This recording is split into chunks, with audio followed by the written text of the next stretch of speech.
2023 সালের আগস্টে ৭১ কোটি টাকা ব্যয় ধরে চুয়াডাঙ্গার রেলওয়ে ওভারপাস নির্মাণ কাজ শুরু হয়। বারবার কাজের মেয়াদ বাড়িয়ে চলতি বছরের গেল জুনে কাজ শেষ হওয়ার কথা থাকলেও বাস্তবতা বলছে ভিন্ন কথা।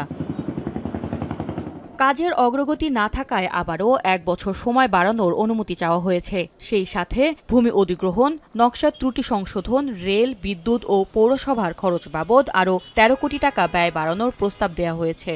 কিন্তু এই প্রস্তাবের অনুমোদন না মেলায় ঝিমিয়ে পড়েছে গোটা প্রকল্প।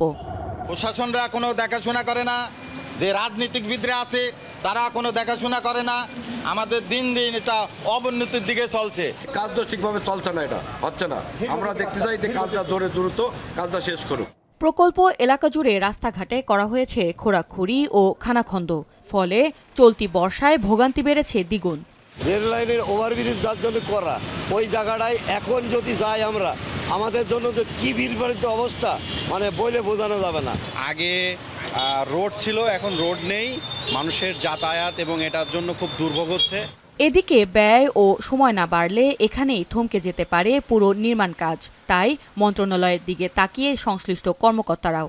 ল্যান্ড অ্যাকুইজিশনের টাকা, বিদ্যুতের টাকা, রেলওয়ের টাকা অলরেডি কিছু টাকা বাড়ার ফলে এটা রিভাইজের জন্য মন্ত্রণালয়ে ডিপিপিটা আছে, রিভাইজ ডিপিপি মন্ত্রণালয়ে আছে।